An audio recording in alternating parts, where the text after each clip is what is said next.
Heather, we're good to go?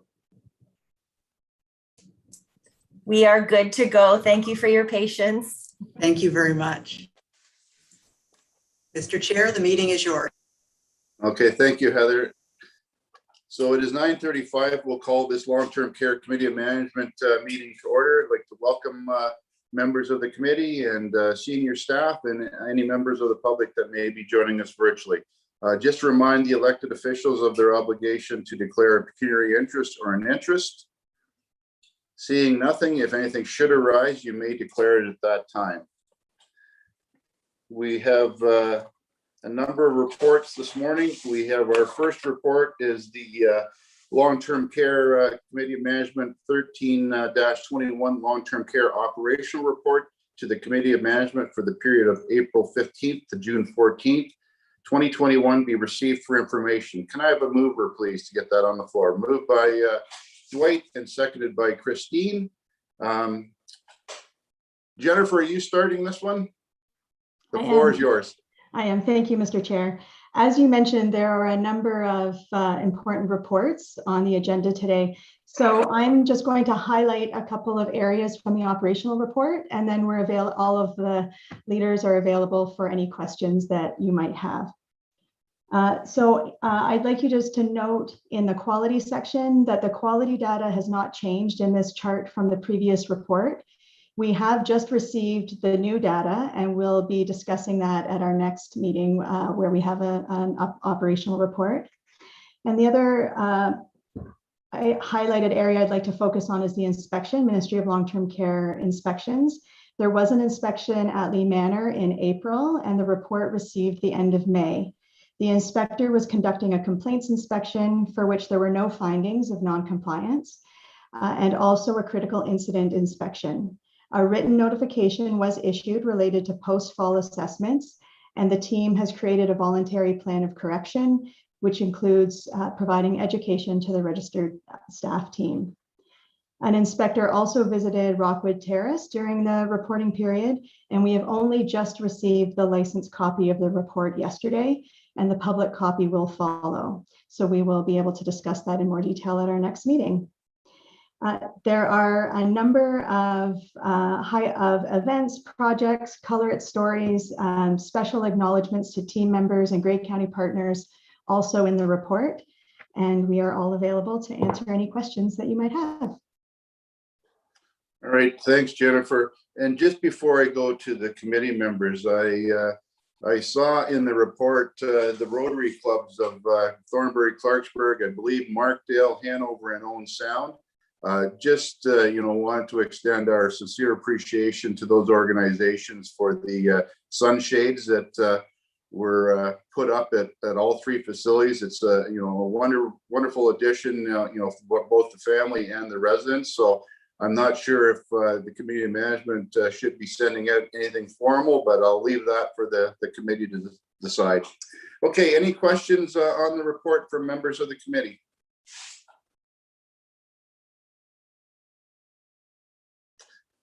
Not seeing any. All in favor of the report? That is carried. We now have the long-term care CM 14-21 regarding the long-term care COVID-19 status update you received for information. Can I have a mover, please? Moved by John and seconded by Barb. Again, is this Jennifer? Are you taking the lead? Go ahead, please. I am. Thank you, Mr. Chair. As we predicted, there continues to be a lot happening in terms of pandemic response and recovery.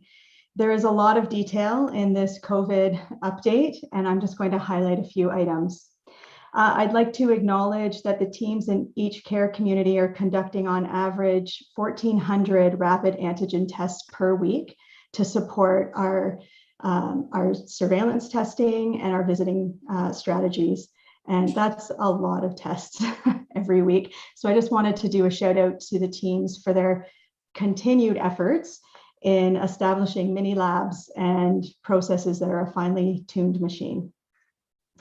On May 31st, the Ministry of Long-Term Care released a new directive and the strongest language to date on COVID-19 immunization requirements. All long-term care homes in the province are required to have a COVID-19 immunization policy in effect as of July 1st. And we have 30 days to implement that policy. The immunization policy will require all persons to select, and so it's, specifically for staff, students, and volunteers. And each of those individuals must select one of the following options. They must provide proof of vaccination against COVID-19, or provide written proof of a medical exemption or medical reason for not being vaccinated against COVID-19, or complete a COVID-19 vaccination education program. Our vaccine rates are shown in the chart in the report, and fully vaccinated rates range from 65% to 69%. Our first dose rates are higher than that. And so we do continue to work with our partners in public health to access the second dose. The province continues to provide COVID containment funding. They've extended the temporary wage enhancement for PSWs to August 23rd, 2021, and has introduced a new funding program called Medication Safety Technology Program to support medication management systems. And we're currently exploring the options for each care community for that new funding stream. I'd also like to highlight that our designated care partner program continues to be going strong and continues to be recognized as leading practice in Ontario and Canada, resulting in requests to share information and tell the story of our program and our experience. A podcast series of healthcare changemakers sponsored by Advantage Ontario and High Rock featured our Color It Your Way resident-centered model of care and was released last week. Yesterday, we were asked to share information with the Nova Scotia Centre of Aging that is working on supporting long-term care homes with increasing family presence in long-term care. We have completed formal evaluation and research of our DCP program, and the final report is in draft and will be ready for an upcoming meeting. While the pandemic has been and continues to be challenging, there are also silver linings, and the Care Partner program supporting family and caregiver presence in the home is just one of them. Finally, the change that was probably most well received by residents and families, next to bringing back hair services, was the reintroduction of pets to visiting. And this has really, sometimes we think we know what people want and or what they're looking for, and what they wanted was to be able to visit with their pets and to be able to get their hair done and live life a little bit more normally. And so we were really pleased that we were able to reintroduce pets to our visiting protocols. And that's the highlights from that report. Happy to answer any questions. Thanks, Jennifer. I know when I get home, my dog's always glad to see me. I can't say that for all the family members, but my dog's always happy. Are there any questions from members of the committee?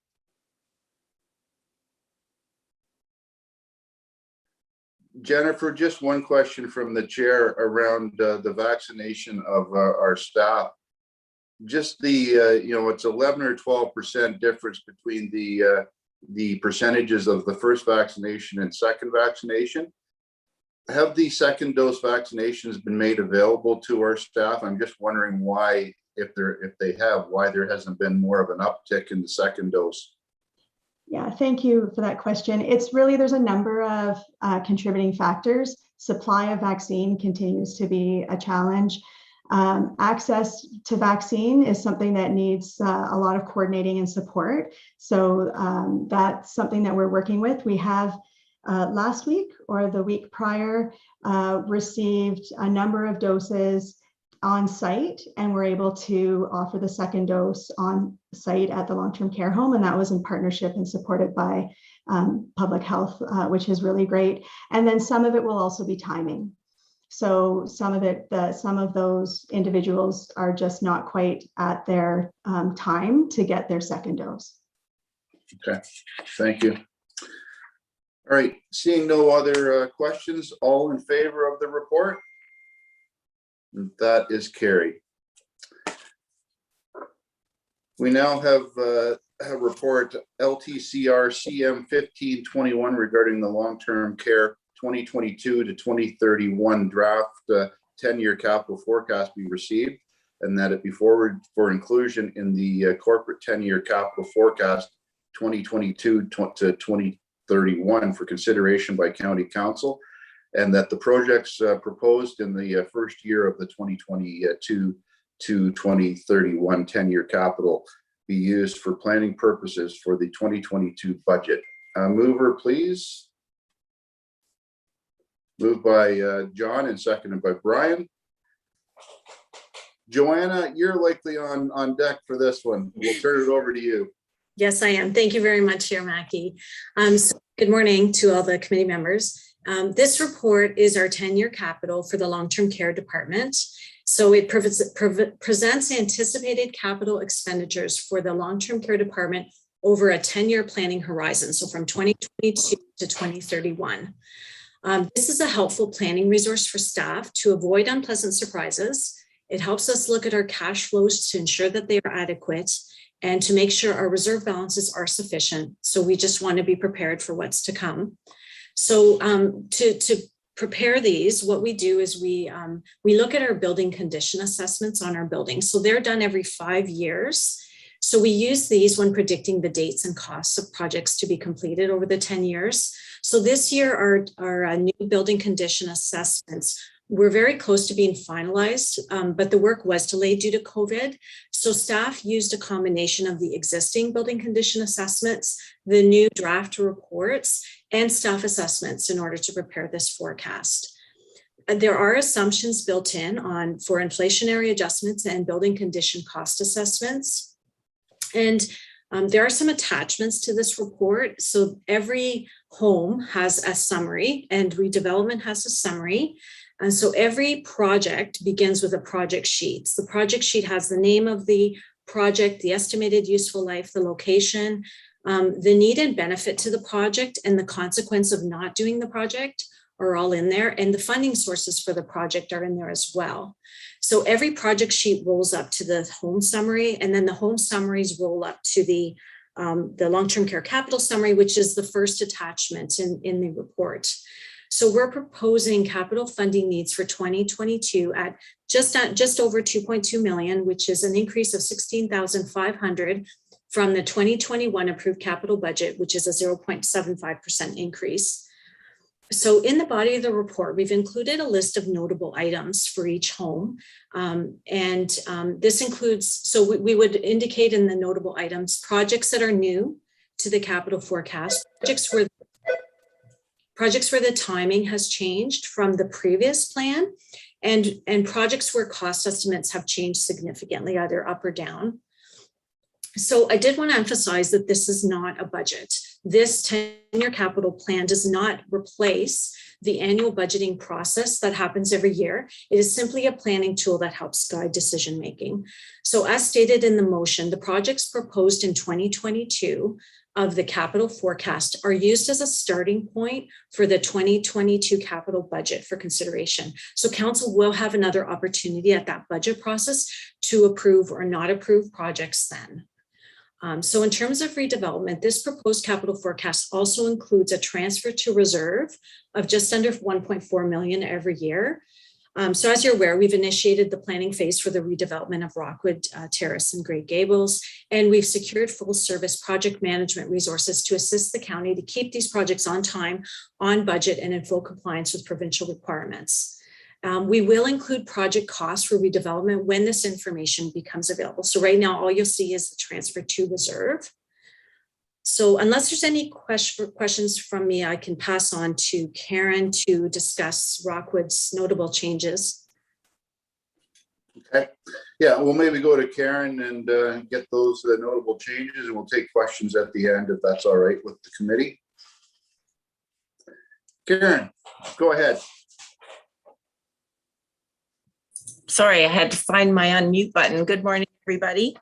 The only notable change for Rockwood Terrace is the addition of a tractor. We're hoping the tractor will be useful year-round because we would like to use it for snow blowing of the sidewalks in the winter, as well as grass cutting in the summer.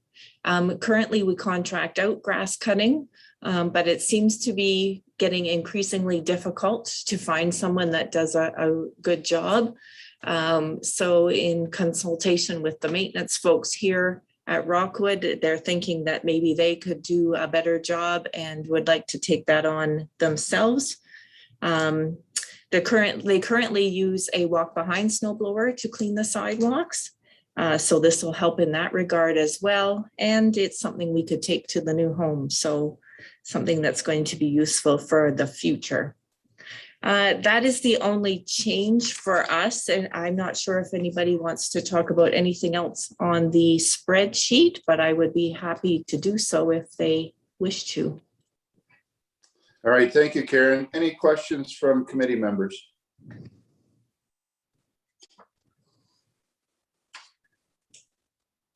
Letting everybody off easy this morning. Okay. Thank you very much, Joanna and Karen, for that information. All in favor of the report? Oh, That is carried.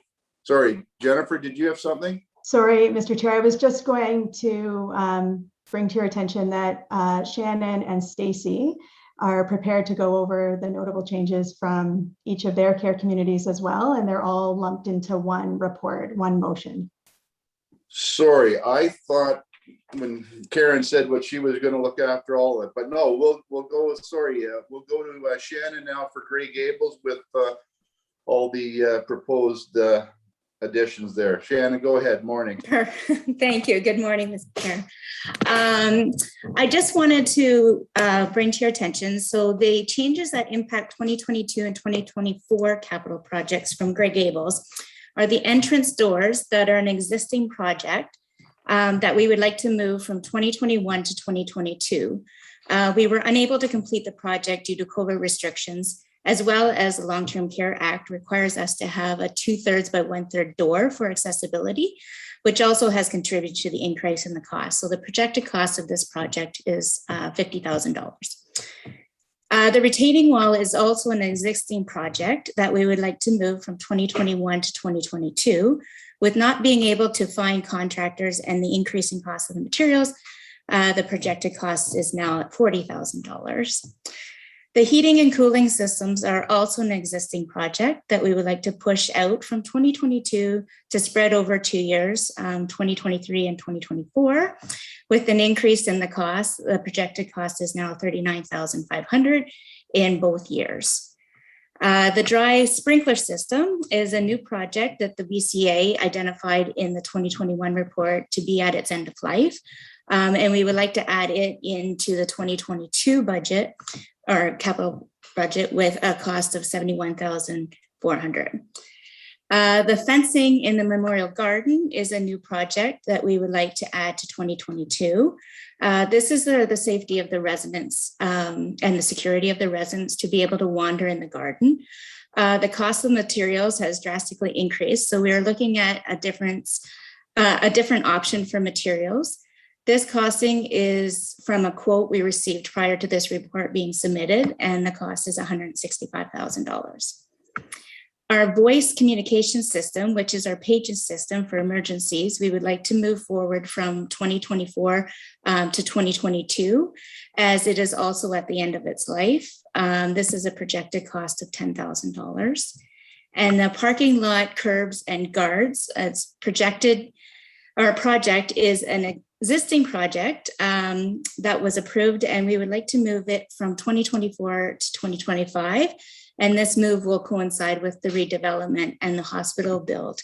The projected cost is $490,900. And the last one is the nurse call system replacement. That is an existing project that we would like to move from 2023 to 2025 with the projected cost of $125,500. That is all that I have. I could take questions or we could pass it on to Stacy. Okay, any questions of the committee members for Shannon on those upgrades at Gray Gables? I'm not seeing any. We'll turn it over now to Stacy and Lee Manor. Mr. Chairman, if I might. Sorry, Buck, I don't see you on my screen. Go ahead, there you go. No worries. I'm just wondering, the heating and cooling system funding, did we receive specialized funding for that, or was it another, am I confusing it with another pot? No, we did, or we will receive, hopefully, with the IPAC minor capital for 2023 and 2024. Okay, so what happened here? Like, what's up with the with the increase? That's quite significant in terms of an increase. So we have 14 units that we need to replace, or we need to continue to complete. So with doing both of them in the 2 years, then we will be able to replace all of the units will have been replaced at that point. Right, but I guess I'm referring to the overall. The cost. Yeah. If I could step in there first. So the 47,300 was going to replace one of our larger units, and it's actually getting done. It was scheduled in 2021, and we're actually going to do it. Actually, sorry, it was scheduled in 2022. We're bumping it forward and paying for it out of IPAC minor capital. These other projects for the full 70, the 39.2 times 2, that is totally different units, and they're getting funded through minor capital. Okay. Any other questions? All right. Thank you, Shannon. We'll turn it over to Stacy. Thank you, Mr. Chair. Good morning, everyone. Good morning. I'd happily go over the planned highlights in highlighting the next 3 to 4 years. We do have some projects like Grey Gables that we would also like to roll over into 2022. And the first is our floor replacement. It was also difficult to find through the restrictions to be able to find contractors to come in to do the work. So we'd like to carry over the 30,300 and carry that forward to 2022 with a total of 45,900. Similarly, with our whirlpool tubs, it was also difficult and challenging to complete that work with the restrictions. So we'd like to carry over those funds into 2022, and that will allow us to replace 2 of our tubs next year. We also had some difficulties coordinating the driveway and sidewalk repairs. And so we'd like to move over that $10,000 and carry that to 2022 as well. We would like to, in regards to the redevelopment of the resident common area and staff area on our main level, we would like to postpone that project indefinitely. Those plans were initially established in about 2018, pre-COVID. And what we've learned is that we'd really like to maybe take a pause and evaluate the initial design and really look at the priorities of the space and some of the lessons that we learned through COVID-19 and just do a reevaluation. So what we'd like to do is actually a cost reduction from the funds of $102,000 that were allocated in 2021 and move those into 2023 for $25,000 for a consultant to come in and help us reevaluate that space. So that's a change. We do have several new projects I want to bring to your attention as well. One is the resident bathroom fixture and vanity replacement. So these are at end of life, and those include the fixtures and the vanities are starting to show signs of age, and certainly with the enhanced high touch cleaning areas, we're noticing some further breakdown of those surfaces and some staining and things. So what we'd like to do is allocate some funds. First floor, we'd like to start in 2023 and work our way over 3 years through the whole building. And so that would total $250,000. The air conditioning in our Lee Manor network closets, we are at end of life for 2 split air conditioners that are required to maintain those spaces at a comfortable temperature. There's lots of heat generated from those pieces of equipment. So to make sure that they're not failing, we wanted to also input 2 new air conditioning units. So that would be $5,000 in 2022. We also would like to, in 2022, have a look at our front entrance doors and our interior doors. We have been having some functioning issues and some safety concerns with that. The doors aren't always closing properly. So we'd like to look at a new style of door and do that again next year at $50,000 as a new project. Although the draperies are not a new project, there is an increased projected cost to continue that and complete the last half of our building with our draperies. So that would be an increase of $5,000, so a total of $30,000 in 2022. We've also looked at our paging system, which IT has identified it's also at its end of life replacement. So that's a new project scheduled for next year at $25,000. We too have a tractor replacement on our list. It is at end of life. It's now 19 years old.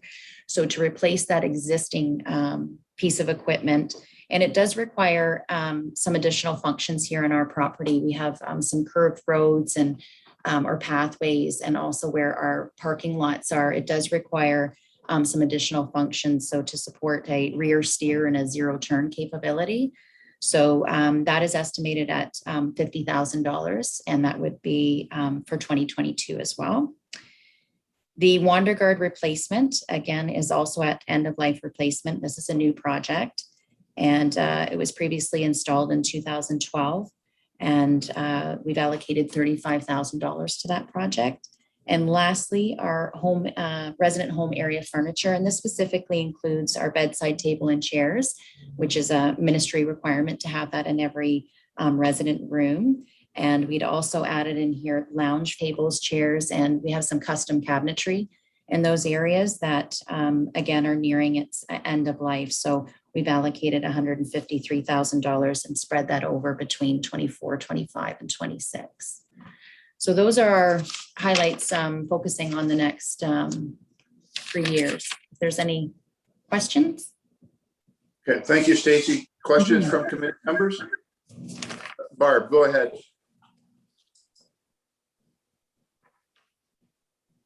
You're on mute, Barb.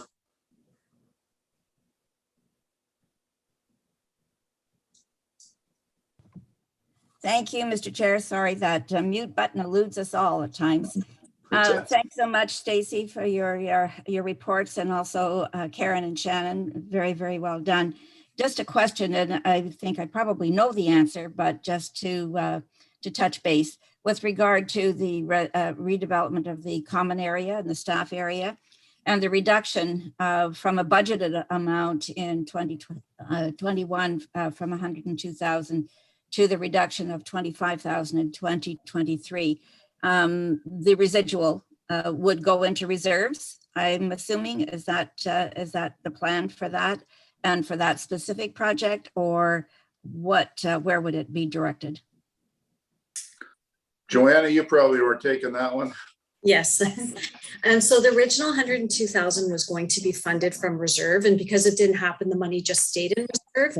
So I believe we're going to be funding this as well from reserve. So it'll just be there until we're ready to proceed with the project. Great, thank you. Any other questions? Councillor Burley. Dwight, go ahead. Thank you, Mr. Chair. Just a word of caution on your front entrance systems. There's amazing new products out in the market right now. So hopefully you'll be able to take the time to really investigate it. They've improved accessibility, for instance, 100%. The old way we used to put in entrance doors and so on is a thing of the past. It's just something that there's so many new products, and I would not let the costs concern you. It's a longevity of the product was what I think you really should look after. Anyway, just a comment. Thank you. Very much. Yes, no, those comments are certainly things that we would consider moving forward. So thank you. Anything else? Warden, go ahead. Thank you, Mr. Chairman. We keep hearing from staff that there's difficulty or challenges anyways in getting, I guess, workers or contractors to do some of the work that needs to get done. So we see sometimes some delays, and in other instances, increase. I suppose it is supply and demand. Are we beginning to give any thought to having, increasing our own complement of staff. I know that we did that with housing. There's some rethinking there. Are we beginning to think that way at all with respect to long-term care, or maybe a combination of long-term care and housing? Who wants to jump in for that question? I think Kim will speak to that. I see her popped on. Hi, Kim. Thanks. Hi there. Just to be clear, when you talk about own forces, Mr. Warden, what part of the operation were you referring to? So we're seeing these projects, and I've heard from several staff now that there are challenges finding contractors. And when we do, the prices are way up. I know that everyone facing that, but does that maybe make us rethink, how much staff we want to have of our own? In other words, could we potentially increase our own staff so that we get things done more efficiently and maybe in a less expensive way? I don't know. So one way that we've talked about addressing this is to actually pre-qualify contractors on a book of business. So coming out of the 10-year capital that council will see next Thursday, we'll have a pretty clear sense of all of the projects that we're planning on over the next couple of years. And so what I'm hearing from colleagues is one way to try and address this is you've kind of consolidate all of that work from across the corporation, and then you kind of put it out there for expressions of interest to undertake it over that period of time. And so I'm thinking that might be one way. One of the challenges that we face is some of the things we do very consistently, like that small carpentry and painting and housing, right? It makes sense because we know we will always have to do that. Other things are maybe more specialized, and while some years we could keep somebody very, very busy, I would need them to have other talents so that I could keep them fully occupied in the other years. So anyway, that's what we're looking at for now. Thank you. Jennifer, go ahead. Thank you, Chair Mackey. I'll just also add, Warden Hicks, that this year in particular was challenging with the COVID restrictions in long-term care. And so if we were able to find contractors, there was significant testing and restrictions and strategies that they had to be willing to do in order to come on site. And that added another layer of challenge. And for many months, we just didn't have time to kind of sort through some of those capital projects because we were trying to keep up with the ongoing changes with the directives and the pandemic response. So I think it's a number of contributing factors to this year. So just to add that further context. Thanks. And Kim, just a question maybe for you, and it's kind of a follow-up from what the warden was talking about. When we look at a $50,000 lawnmower that is being requested for Lee Manor, is there someone looking at the overall grass cutting of the organization? I know the grass is cut at the main administration office. So is that tractor available to go back and forth between the two? Is there any crossover between maintenance at Lee Manor and maintenance at command and control? We did have a conversation about that as well. Certainly there's I think lots of opportunity to coordinate grass cutting because it's not so time sensitive. The problem is snow. That when they're trying to clear snow from entranceways and sidewalks and things like that, everybody needs to be doing the same thing at the same time, it seems. It's a pretty much a just-in-time thing, and it happens on multiple times throughout the day because of the liability that we face as both buildings are public. So that's where it was felt that you couldn't share because the two of them need to be doing the same thing at the same time. Okay. No, thank you. I appreciate the answer. Any other questions from committee members? Okay, we'll call the question on the report. All in favor? That is carried. Thank you. We now have report LTCRCM 16-21 regarding Rockwood Terrace sprinkler system be received and that the sprinkler system be installed in the first floor of Rockwood Terrace as soon as possible, and that this project be funded by minor capital funding provided to Rockwood Terrace, and that any project deficits be funded from the Rockwood Terrace capital budget. Can I have a mover, please, for that? Moved by Dwight and seconded by, sorry, I can't see everybody. Seconded by Christine.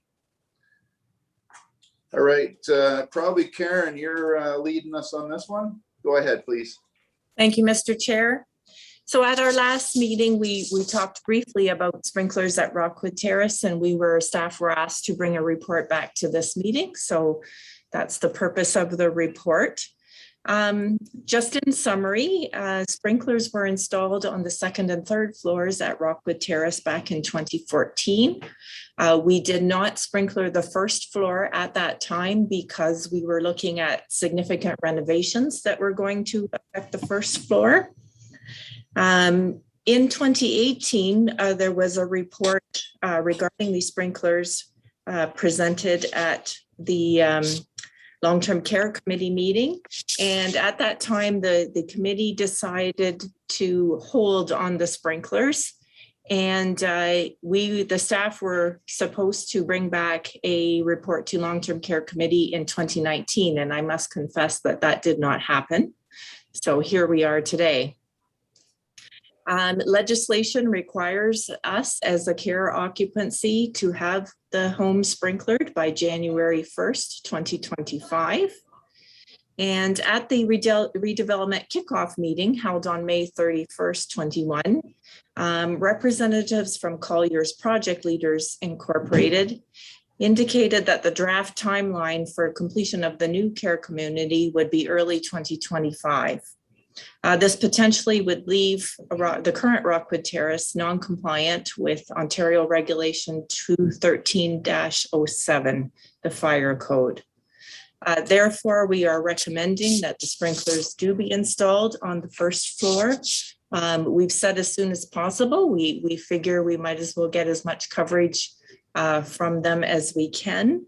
And as was mentioned in the report, there is some minor capital funding that will cover at least a portion, almost half of the project, and maybe depending on timing more of the project. Thank you, Karen. Questions from committee members?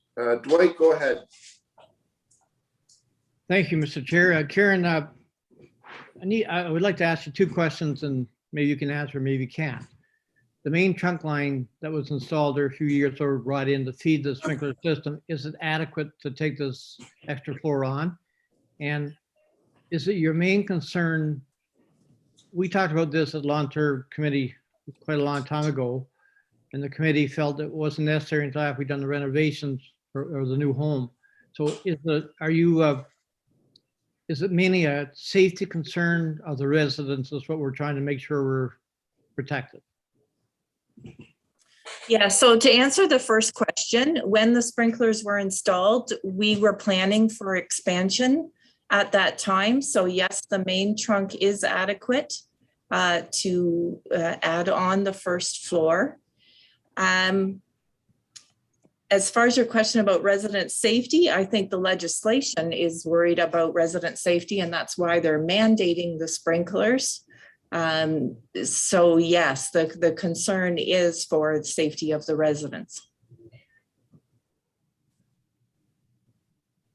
Any other questions?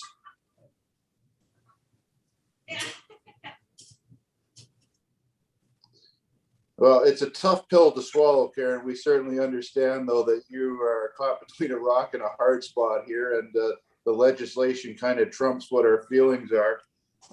You know, it's just from a timing perspective, it's an awkward approval, but we certainly understand you know, why it's coming forward. So if there are no other questions, we'll call the question. All in favor?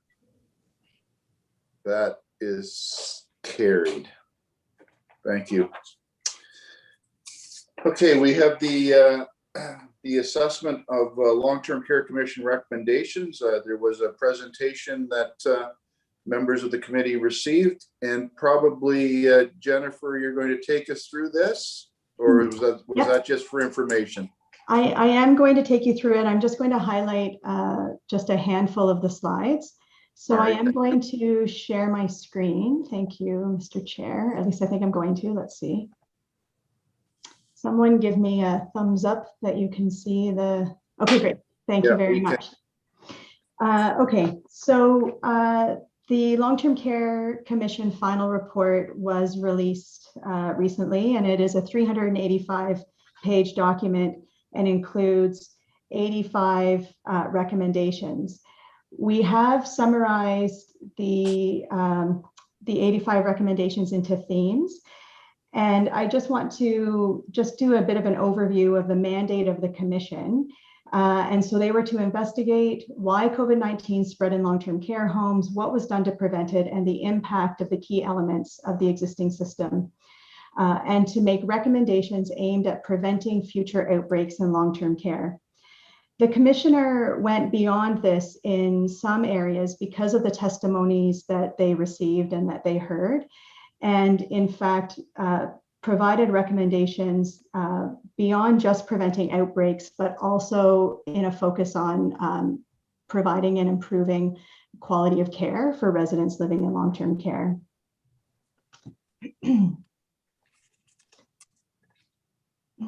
So on page 31 of your package, slide number 3, the commission found that Ontario was not ready for a pandemic, and many long-term care homes experienced uncontrolled outbreaks. They found a lack of pandemic plans, PPE supplies, aging infrastructure, and challenges with staffing levels that were all further amplified by COVID-19. I'd just like to give a little bit of a highlight again on Grey County's experience. So Grey County Long-Term Care managed well through the pandemic. We were fortunate that in our surrounding communities, the case numbers remained quite low during the pandemic. However, the strategy still needed to be put into place in order to keep everyone safe. So we had one outbreak with no residents affected. We maintained a good supply of PPE, and that was in partnership with our paramedic services and other partners in Grey County. IPAC measures and strategies were regularly updated with ongoing education, and all decisions and actions were based on the foundation of our Color It principles, our community focus of overall well-being for our residents, their families, our staff, and our communities. And the whole system is only as successful as our weakest link, and all of those need to be supported. And we're very fortunate to have such a good foundation for decision-making. Despite the challenges of the pandemic, or maybe because of them, Grey County Long-Term Care responded with innovative and resourceful strategies and programs to support our residents, team members, and communities. Examples of these include recruitment and training of our Grey County staff partners and other departments, and redeployment into our long-term care homes, the introduction of the Emergency Support Worker Program, and the Designated Care Partner Program. And I'm just going to scroll to their overarching themes. So page 35 of the package. The 85 recommendations are divided into two main themes: pandemic preparedness and response, and resident-centered quality of care and long-term care. On the next slide, the recommendations are further grouped into categories, and the first 3 bullets speak to pandemic preparedness and response, and quality resident care are captured in the final bullets. Over the past number of months, we've spoken a lot about pandemic response, including infection prevention and control measures. And so I'm going to move to slide 11, page 39. There are 10 recommendations in this section on resident-centered care and quality of life. There is a very powerful statement made by the Commission at the beginning of this section. The Commissioner says, the people who live in long-term care homes are loved by their families, friends, and the people who care for them. Most of these residents suffer from cognitive impairment and/or chronic health conditions, and therefore require around-the-clock clinical care and assistance with activities of daily living. The fundamental principle of the Long-Term Care Homes Act 2007 requires homes to be operated so residents may live with dignity and in security, safety and comfort, and have their physical, psychological, social, spiritual, and cultural needs adequately met. This requirement should be obvious to all involved in caring for this vulnerable population. The recommendations that follow are meant to ensure that residents receive the care promised to them in the Long-Term Care Homes Act. It's a very powerful statement that I felt was important to share. So the recommendations that follow align well with our Color It Your Way person-centered philosophy of care and offer further opportunities for us to move forward holding that standard of offering supports for a life worth living as determined by each individual living in one of our care communities. And I'm just going to scroll across to page 42.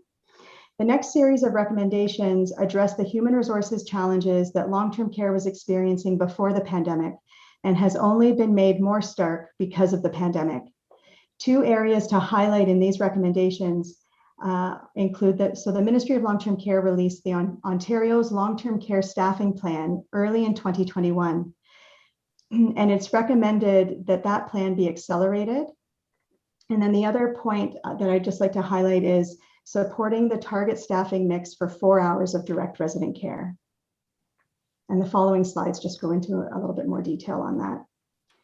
So on page 44 of the package, these slides speak to funding and emphasizes that the province's long-term care funding must be increased and reoriented to enable the sector to effectively meet the care demands of residents, those waiting to be placed in care, and the substantial projected increase in demand for long-term care capacity. And a continued emphasis on person-centered care, expanded choice, and improved capacity relations regarding long-term care redevelopment. And on slides 46 to 51, so I'm just going to scroll through to page 51. These sections speak to accountability and transparency and compliance and enforcement. There are 13 recommendations in these sections.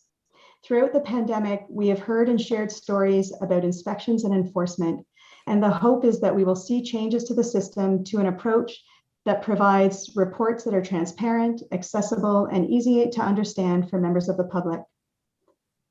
For many circumstances, reports require more context for families, and we've had those conversations at these meetings, in particular around the legislation and the inspection process and finding process related to abuse and neglect investigations.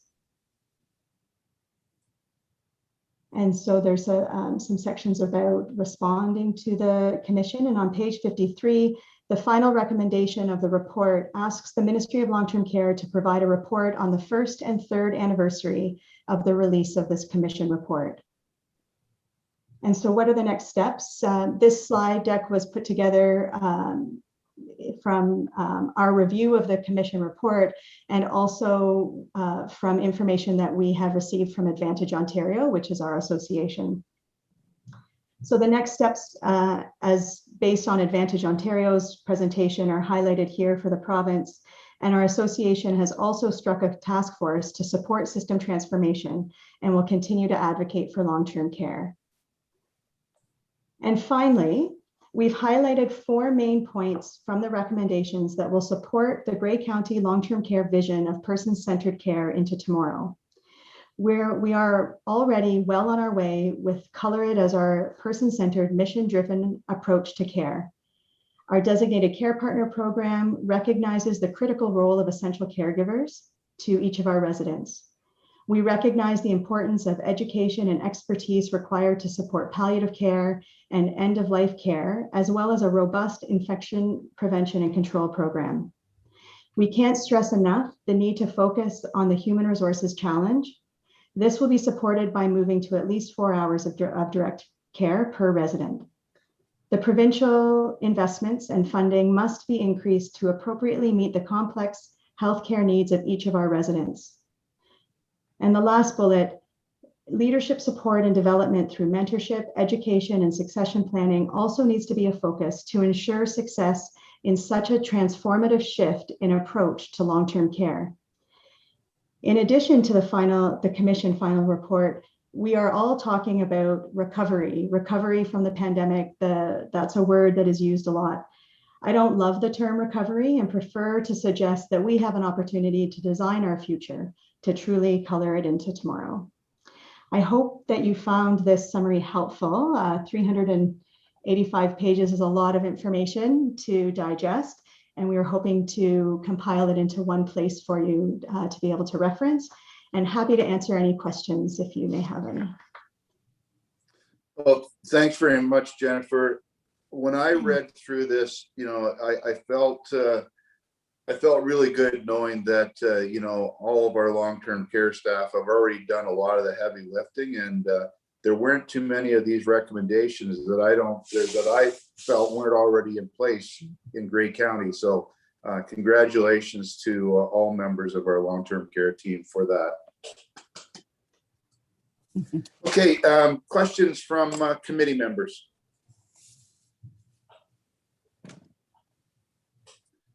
Sorry, I just scroll to my other screen. Christine, go ahead. Thank you, Mr. Chair. And Jennifer, I certainly echo what the chair is saying, that there's a lot of comfort in your leadership style and the leadership style of the executive directors, and certainly the staff and our chief administrative officer, and knowing that long-term care is in compliance, because that certainly is important, but how you cared for our long-term care community residents during the pandemic and making them feel safe, and certainly adhering to any legislative changes. So again, congratulations, and just incredibly a heartfelt thank you overall. So with that, 2 questions. How will you and your executive team enhance the pandemic plan, if at all? And what are your plans for leadership mentoring? That's really of interest. And I really noted in one of your earlier reports that there were nursing students at one of the long-term care homes, I believe Rockwood. And that's just wonderful to see. And I know that's not a one-off, but I wonder if you'd be able to comment on both of those inquiries. And thank you again. Certainly, and through you, Mr. Chair, thank you so much for your comments. I will make sure that we share the committee's comments back with the team. I've said it a few times. I have the honor of being the spokesperson, and also am very aware that it's a team effort, and that our success comes from everyone leaning into our philosophy of person-centered care. So, and I'll try not to get too mushy. So in response to the pandemic response and enhancing our plan, that's something we've really been doing all along, and continuously updating our checklists and our policies that we've of lessons learned through the COVID-19, and how that applies to other types of infection response or emergency response. Some areas that we have really learned some more effective ways of communicating those changes and engaging staff, engaging residents, and engaging family members in the community. And those are some areas that we're going to not lose when we move out of pandemic response and into designing the future. I really think that the response has been updated as we go along, and that's really a strategy that I think is important, that we don't set it on a shelf.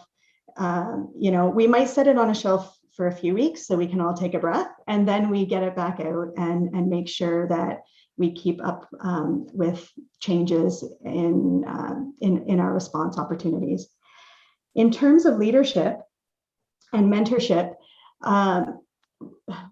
I mentioned the opportunity to participate in a podcast about our Color It Your Way philosophy.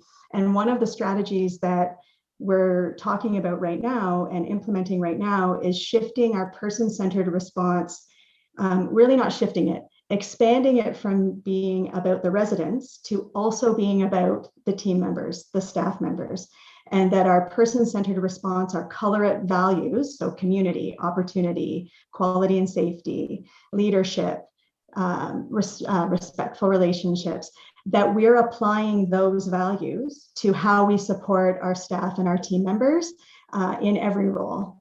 And so we are looking at our orientation process. How can we enhance it? What changes do we need to make to support our staff in having a work experience that makes them feel like they did the things that they signed up to do, that this is the job that they want to do, and they have the tools and skills to do it, and that they want to come back tomorrow, and that they want to be part of something really leading edge and exciting. So we're looking at what are the opportunities at all levels to support that person-centered experience. And so then there's also succession planning and using that Color It values to planning into the future. Does that answer your questions? Absolutely, and thank you very much. Thank you. Other questions from committee members? Warden, go ahead. Thank you, Mr. Chair. I'm noticing even in my own business that the newer, younger worker is motivated quite differently than I will say some of the workers are of my vintage, I suppose. And with that said, I do think the human resource challenge is going to be probably the biggest challenge we have in terms of delivering long-term care effectively. So that said, I wonder, what are we doing, or what do we plan to do with respect to, I guess, really coming to grips with what motivates sort of the new era of worker. Look, my younger staff, the things that I thought would be a huge coup to them, they kind of laugh at that, and they want different things. Are we? What's the plan around that? Are we talking to our workers? Are we getting input from them about what motivates them? Through you, Mr. Chair, I'm so glad that you brought this up. It's so exciting. There's so much exciting stuff happening. There's lots of things buried in our operation report about the essential skills program. So the pandemic has brought us lots of opportunities to really engage with partners and stakeholders across Grey Bruce. So we have a partnership with the Y and our Human Resources Department and the long-term care homes in Grey Bruce and Georgian College. And the province has provided funding to support fully paid for essential skills training for individuals who are interested in getting into long-term care or healthcare. And there's already been 25 students working through that process. And it's students of all ages. It's new learners, older learners. So there's lots of those kinds of opportunities. And we just talked last week about how do we engage with our student nurses in asking them, what would encourage you to have a career in long-term care? What would steer you away from having a career in long-term care? What, is it guaranteed hours and vacation? Is it an espresso machine and being a part of something leading edge? Is it all of those things? And so we're partnering with our colleagues in human resources, and we're going to have those conversations. So we hire nursing students to support us through the summer to be able to A, give them experience, B, honor vacation, and have our team members have a chance to have a break. And before they go, we're going to ask them those questions. How was your experience? What would have made it better? what would change your mind from some of those really exciting nursing things that you perceive to be super exciting? What would it take to interest you in a career in long-term care? So I think we need to ask, because you're right, Warden. I think I might know, but I probably don't. So I need to ask each of them what is important to them, and then we can work on building that into our what we offer. I see Kim's hand is up. Kim, go ahead. Thanks. And just to add, and I think it's evident by the comments that have been made, in any, especially in a larger organization like this, culture trumps everything. If you don't have a solid team and good team dynamics from one end of the organization to the other, all of the recruitment and little perks and that won't be as effective as they could have been. So just making sure that we continue to pay attention to people throughout the whole universe, I guess, of staff and where people are in their journey.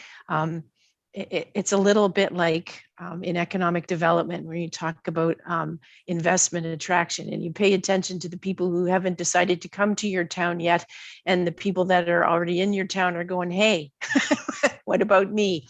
And so we just need to make sure that we're solid all the way through the whole organization, from end to end, listening to people and responding to them as appropriately as we can. Thank you. Other questions from committee members? John? John, go ahead. Great, thanks. Yeah, it's definitely an investment when you're looking at employees and what you can do and how they work. It's investment in our future. Speaking of employees, though, how are we making out now? We were really struggling before to have enough staff, PSWs and everything. And I know the pandemic hasn't made things any easier. Is that coming along okay, or is it worse or about the same? Thank you for that question, and through you, Chair Mackey. It's not worse. It is better in some circumstances. We still are struggling in the same ways that our colleagues are across the province. The introduction of the emergency support workers and at Rockwood Terrace, care support assistance has really supported, having enough hands on deck to provide care. And the introduction of the essential skills program helps give the CSAs a sense of a foundation of formal training, and helps us have a sense of comfort that we're providing people the skills that they need when they're really kind of putting up their hand and coming off the street to help us out. The Human Resources Department is really helping us a lot in recruitment, and we're also looking at our opportunities for retention. There's been some really unique strategies. Rockwood Terrace is an example where the staff and the leadership got together and did a pilot of 12-hour shifts. And that has significantly decreased. And that's, I think, primarily PSW, Karen. She's nodding yes. And so that has significantly reduced the numbers of hours working short. So there's a lot of strategies and different ideas going along. I really feel that the opportunities we've had to be kind of highlighted in the health sector for some of our innovative programs and processes help spark some interest in working in Grey County long-term care. We are leading practice in a few different areas, and having the chance to talk about what we do in our person-centered approach, I think helps spark some interest in recruitment. So not worse, a little bit better, still a struggle that we need to pay attention to every day. But that's encouraging. And again, I know all of us think that we've got the staff better, second to none, and what you're doing is fantastic as a whole staff. So thank you. Thanks, John, for those comments. Any other questions from committee members? Jennifer, I had one question, and you alluded to it in one of the slides around the recommendation for 4 hours of direct care. That's an increase of over an hour for our homes. Is that the right number? And has there been any commitment from the government to move towards that number? Thanks. Yeah, thank you, Chair Mackey. And we are going to discuss that in more depth at our next report that's just coming up on the agenda. All right. Around the level of care funding. In terms of whether it's the right number, I don't know if it's the right number. It's a better number, and it will be better than where we are today. But I don't feel prepared to say whether I think it's the right number or not. Okay, no, thank you. All right, if there's nothing else, again, thanks very much for sharing all that information. It's very much appreciated, and it validates what we've been doing up here. All in favor of accepting the report? There is no motion, actually, Mr. Chair. It is just for your information. All right, thank you, Heather, for keeping me on track. No worries. Okay, we now have the Ltcm 1821 funding reductions report. Can I have a mover, please, for that? Moved by Barb and seconded by the warden. And Jennifer, are you on top for this? I think so. I think I'll start, and Kim may have some additional information to add. So thank you, Chair Mackey. So this report, apology for the last minuteness of this report. The funding announcements came in only recently, but we felt it was important that since we had a meeting to be able to get this information to you. So this report, the recommendation is that the information be received and that the chair and members of the Committee of Management for Long-Term Care write a letter to the Minister of Long-Term Care, the Honorable Rod Phillips, outlining concerns with the case mix index funding calculations to the nursing and personal care envelope, and calling on him to reverse his ministry's decision to cut annual operating funding to Grey Gables, Lee Manor, and Rockwood Terrace. And so in summary, the ministry recently announced the case mix index classification funding, so CMI, and the CMI has decreased in all 3 care communities, resulting in a funding reduction of just over 137,000 for the remainder of 2021 and just over 328,000 annually. This funding cut would equate to a 4.53 FTE reduction across the 3 homes, and a reduction of almost 1.5 minutes of care per resident each day at Grey Gables, 6 minutes of care at Lee Manor, and 5.5 minutes of care per resident per day at Rockwood Terrace. This reduction in funding is a direct contradiction with the Ministry of Long-Term Care's announcement of their intention of increasing the care hours to 4 hours of care for each resident living in long-term care in Ontario.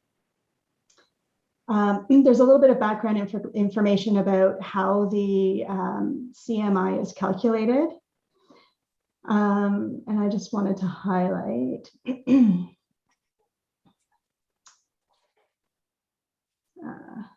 apologies.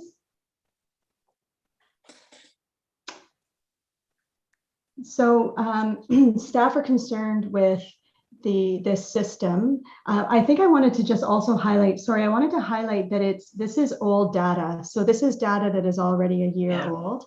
And I just can't find the paragraph because I'm looking for it.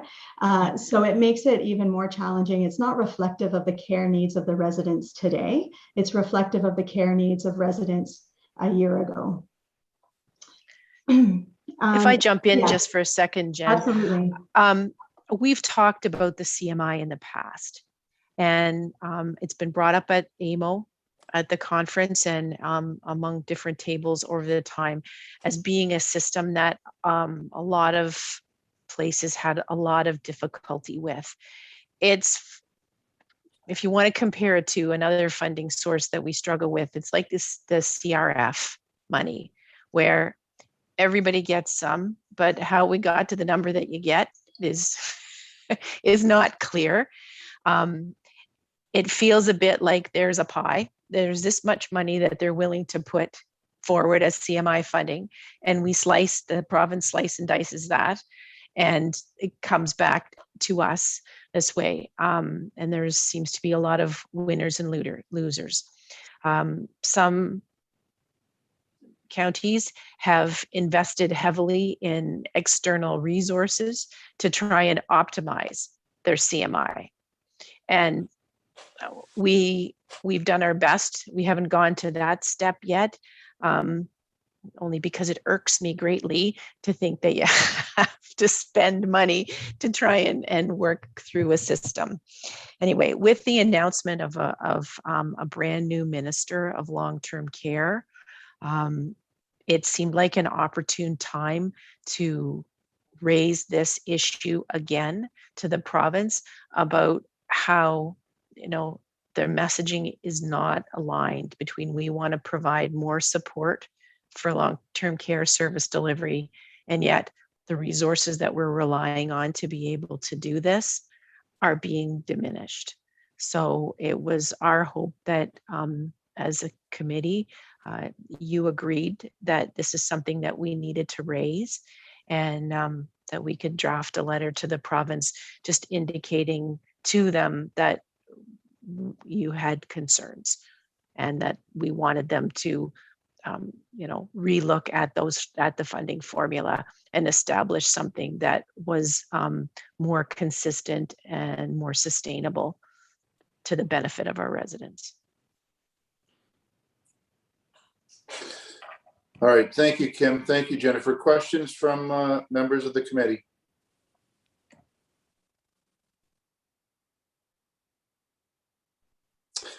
Well, I mean, I think the request certainly makes sense, and it is an opportune time to try and raise this point with the new minister. The acuity level is not changing with the people that we're providing care for. So, consistent funding envelope, we need to achieve that. So, Kim, would it be possible for a delegation with Minister Phillips in regards to this? Is that something that we might want to consider? We have requested an AMO delegation on the long-term care topic. So absolutely, we can fold this in. Okay, thank you. All right, not seeing any other questions. All in favor of the report or of the letter being drafted? And that is carried unanimously. So please go ahead and get that sent off. Thank you. Our next meeting date is scheduled for July 27th, 2021. Is there anything else that a member of the committee or staff want to bring up before we adjourn? Not seeing anything. Can I have a mover to adjourn, please? Moved by Dwight and seconded by Barb. All right, thanks very much, everyone. Enjoy your next month over the summer, and we'll see you all shortly. Take care. Thanks so much, Thank everyone. you. Thank you. Happy Canada Thanks. Day. Thank you. Happy Canada Day. Bye.